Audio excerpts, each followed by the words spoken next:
Think about a time when you desperately needed to fall asleep. You looked at the clock. It was 2 a.m. You told yourself, I have to sleep. I have a massive day tomorrow. I need to close my eyes and just sleep. What happened? The harder you force your eyes shut, the more awake your brain became. The very act of trying to sleep pushed sleep further away. Now, think about someone you know who is desperately trying to be liked. They agree with everything you say. They laugh too loud at your jokes, and they try so hard to be interesting. But their effort has the exact opposite effect. It pushes people away. It feels unnatural. This is a strange, almost cruel joke of human psychology, and it governs everything in your life. Your wealth, your relationships, your happiness, and your peace of mind. We are taught from a very young age that if we want something, we must fight for it. We must grind, hustle, bleed, and force it into existence. But what if the universe doesn't respond to force?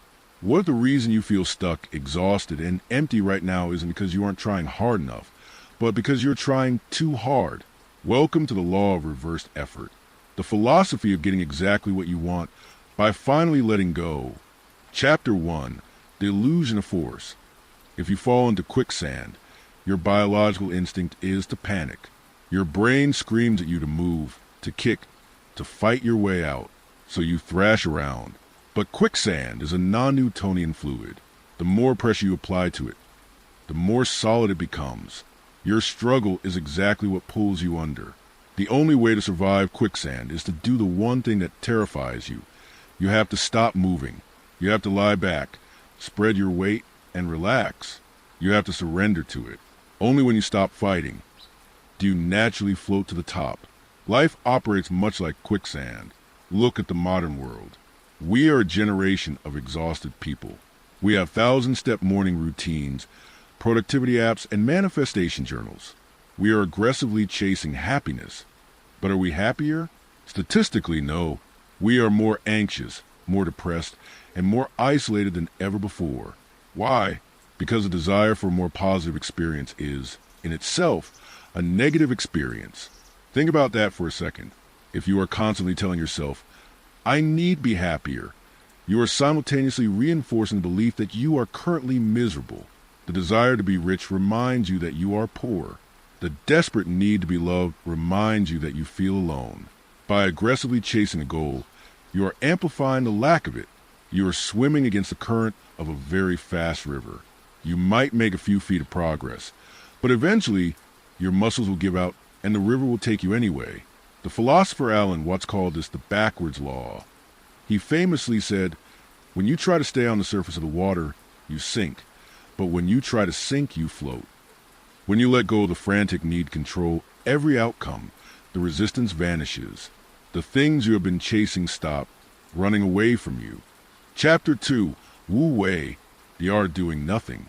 Long before modern psychology had a name for this, the ancient Taoist philosophers of China understood it perfectly. They called it Wu Wei. Translated literally, Wu Wei means non-doing or doing nothing. But this is a terrible translation in English. Wu Wei does not mean being lazy. It doesn't mean sitting on your couch waiting for $1 million to fall through your roof. Wu Wei actually means effortless action. It is the art of acting without forcing. Have you ever watched a professional athlete at the peak of their game? A basketball player shooting a three-pointer, or a musician playing a complex piece on the piano? In those moments of pure genius, they are not thinking about what they are doing. They are not trying. If the basketball player stops and thinks, okay, I need to bend my knees at exactly a 45-degree angle and release the ball with 3 pounds of pressure, he will miss the shot. The greatness comes from the flow state, the surrender. The mind gets out of the way, and the action simply happens. Most of us live our lives completely disconnected from Wu Wei. We treat our lives like a war zone. We try to force people to respect us. We try to force our businesses to succeed by working 18-hour days until we burn out. We try to force our minds to be calm, which is like trying to flatten the waves of a swimming pool by hitting the water with a flat iron. You only make more waves. To practice Wu Wei is to become like water. Water doesn't try to flow around a rock. It doesn't get angry at the rock. It doesn't plan a strategy to defeat the rock. It simply yields to the obstacle flows around it, and continues down the mountain. And yet, over thousands of years, that gentle, yielding water will carve through the hardest stone on earth. Softness overcomes hardness. Surrender overcomes force. When you operate from a place of desperation, the world feels it. Desperation has a smell, it has a frequency, and it repels success. But when you operate from a place of calm detachment, when you put in the work but completely let go of the outcome, you become incredibly dangerous. You become magnetic. Because how can a world defeat a person who doesn't care if they win or lose? Chapter 3. The Danger of Attachment. Why you sabotage yourself. Let's talk about attachment. Not the psychological attachment you have to your parents, but the extreme emotional grip you have on your goals. Imagine you are holding a small, fragile bird in your hand. If you hold it gently, with your palm open, the bird feels safe. It will likely stay with you. But if you become terrified that the bird might fly away, what do? You close your fist, you squeeze, and in your desperate attempt to keep the bird, you crush it. This is exactly what we do with the things we want most in life. Think about money. When a person is desperate for money, they make terrible decisions. They take foolish risks, they fall for scams, or they act so needy in business negotiations that clients walk away. Their attachment to the outcome destroys the process. Think about relationships.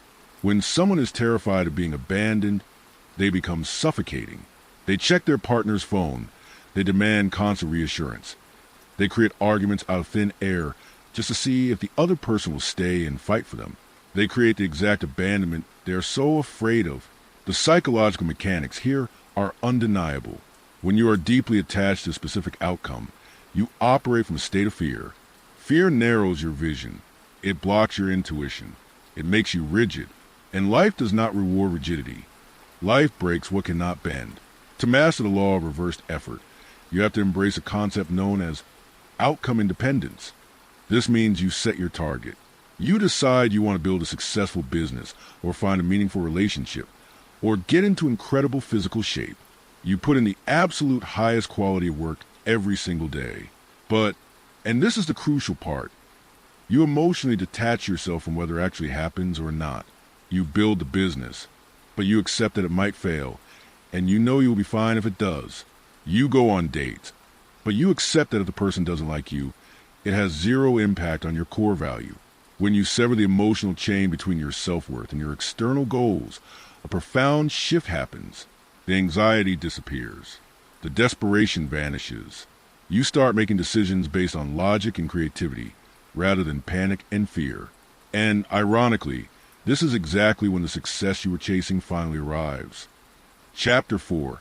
The Paradox of Self-Improvement. There's a dark side to the self-help industry. It is a multi-billion-dollar machine built entirely on the premise that you are currently broken. And if you buy this book, or take this course, or wake up at 4 a.m., you'll finally be fixed. But here's the paradox of self-improvement. The constant obsession with improving yourself is actually a deep form of self-loathing. If you're always trying to fix yourself, you're walking around with a subconscious belief that you are inherently flawed. You treat yourself like a renovation project that is never finished. You read books on confidence, not realizing that a truly confident person doesn't need to read books on confidence. They just exist. This doesn't mean you shouldn't learn, grow, or strive for better. The problem is the energy behind pursuit. Are you trying to improve yourself out of a genuine love for your potential? Or are you running away from a deep hatred of who you currently are? When you operate from self-hatred, growth becomes a punishment. Going to the gym is no longer a celebration of what your body can do. It is a punishment for what you ate. Working late is no longer a passion for your craft. It is a desperate attempt to prove your worth to people who do not care. The law of reversed effort tells us that true transformation does not come from a war against yourself. It comes from radical acceptance. You cannot change a part of yourself that you are actively at war with. If you hate your anxiety will fight back. If you hate your procrastination will dig its heels in deeper. What happens when you stop fighting? What happens when you look at your flaws, your failures, and your dark side, and you simply say, I see you. You are allowed to be here. The tension breaks. The internal war ends. And in that quiet space of acceptance, real, Effortless growth finally has room to breathe. Chapter 5. The Subconscious Mind and the Rebound Effect. To understand why forcing things never works, we have to look under the hood of human psychology. We have to look at the subconscious mind. Your conscious mind is the captain of the ship. It makes the plans. It sets the goals. But your subconscious mind is the ocean. It is 1,000,000 times more powerful, and it dictates exactly where the ship is actually going. When you use sheer willpower to force a habit, let's say forcing yourself to stick to a miserable, restrictive diet, you are using your conscious mind to fight your subconscious desires. It is like holding a beach ball underwater. You can do it for a few minutes, maybe even a few days, but your arms will get tired. And the moment your willpower slips, that ball is going to launch out of the water and hit you in the face. Psychologists call this the rebound effect. When you actively suppress a thought or an impulse through force, it doesn't disappear. It retreats into the subconscious, gathers strength, and returns with vengeance. This is why people who intensely restrict their food end up binge eating. This is why people who try to forcefully suppress their anger end up having explosive, violent outbursts. Force creates an equal and opposite reaction. The alternative is bypassing willpower altogether. You don't force a new identity. You adopt it passively. Instead of telling yourself, I am going to force myself to stop eating junk food, you simply adopt the identity, I am a person who respects my body. Instead of saying, I am going to force myself to work 10 hours a day to get rich, you adopt the identity, I am a creator who enjoys the process of building. When you shift the identity, the effort disappears. It is no longer a struggle, because you are no longer fighting who you are. You are simply acting in alignment with your new nature. The subconscious stops resisting. The beach ball floats naturally on the surface, and life stops feeling like an endless, uphill battle. Chapter 6. The Stoic Application, Amor, Fati. If we look back through history, the people who best understood the law of reversed effort were the Stoics of ancient Greece and Rome. They built an entire philosophy around knowing what you can control and completely surrendering what you cannot. The Stoic Emperor Marcus Aurelius ruled the Roman Empire, commanded armies, and faced plagues, betrayals, and endless wars. Yet his private journals, which we now know as meditations, are filled with reminders to stop fighting the natural order of the universe.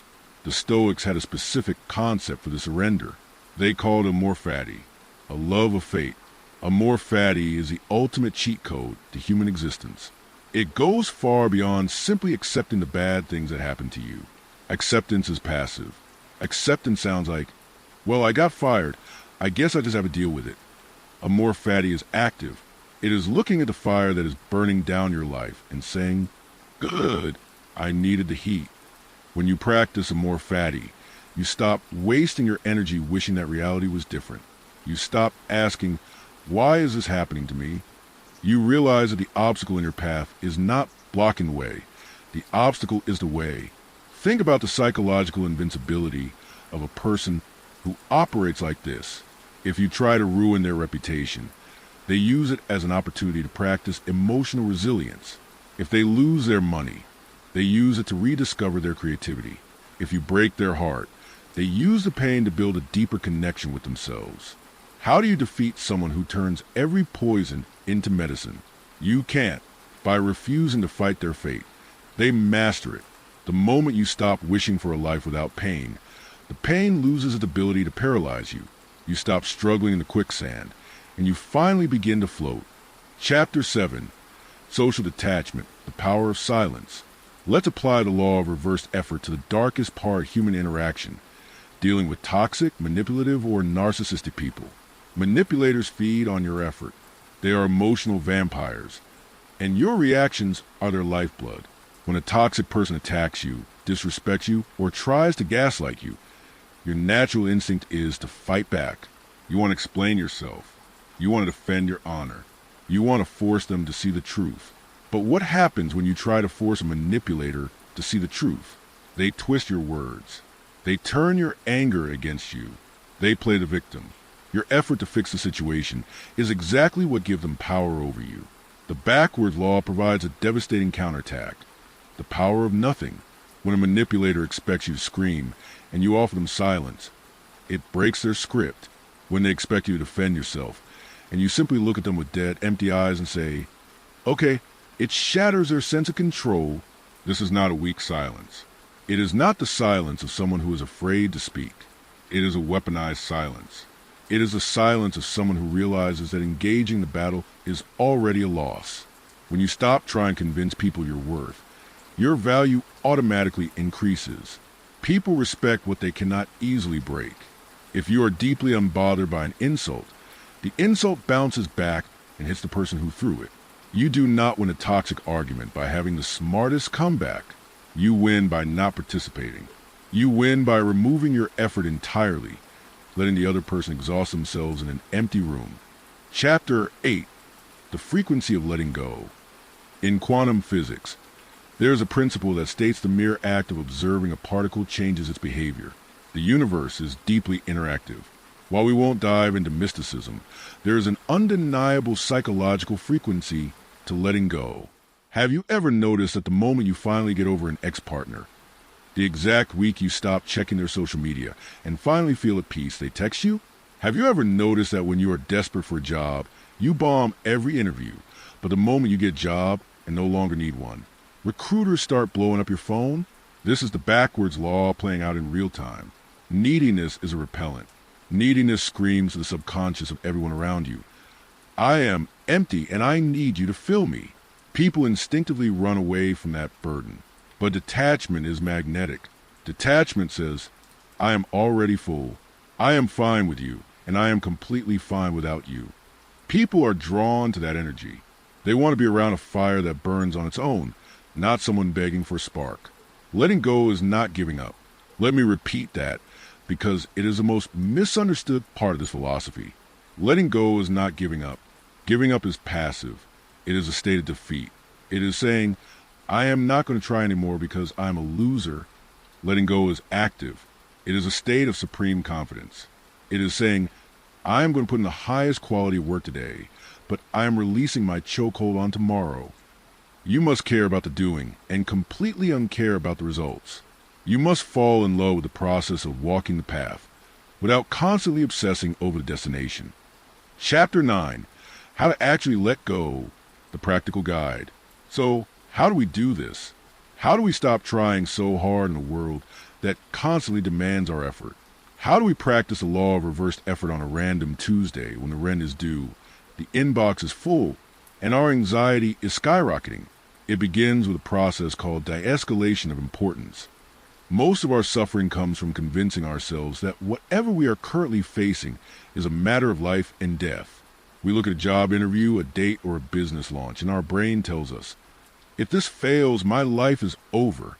When you attach that level of importance to an event, your nervous system triggers a fight or flight response. You tense up.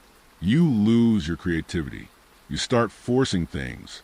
To de-escalate the importance, you must play the and then what game. It works like this. You ask yourself what you are most afraid of, and then you follow it to its logical conclusion. I am terrified my new business will fail. Okay, and then what? Then I will lose the money I invested. Okay, and then what?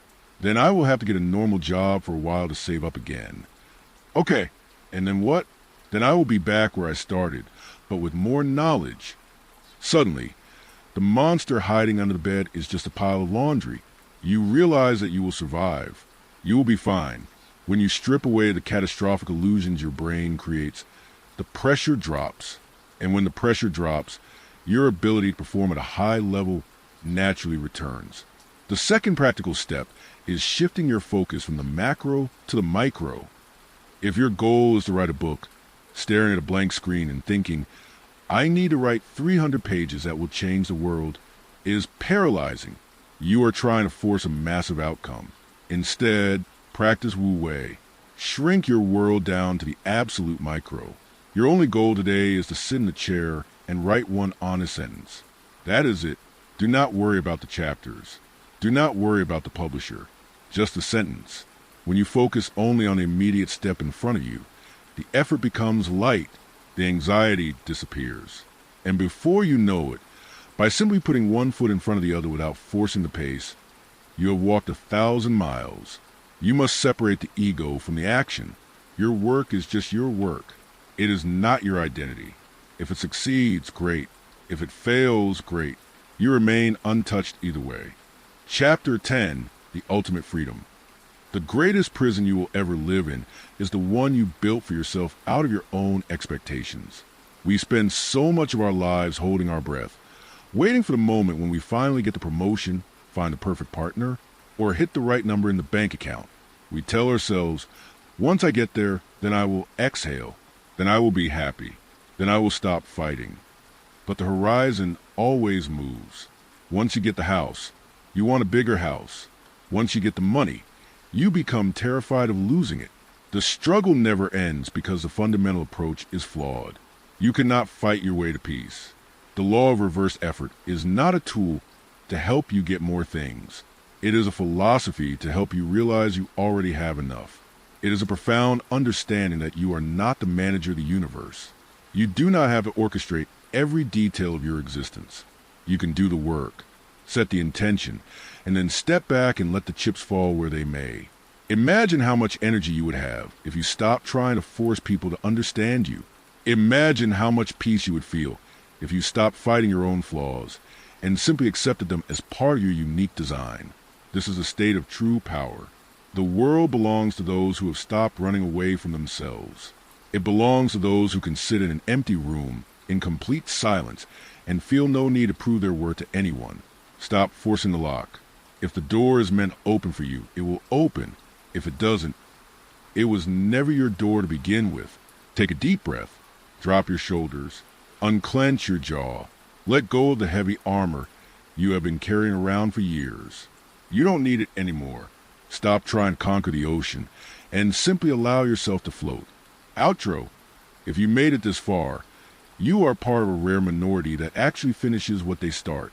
You have the discipline to listen and the patience to absorb.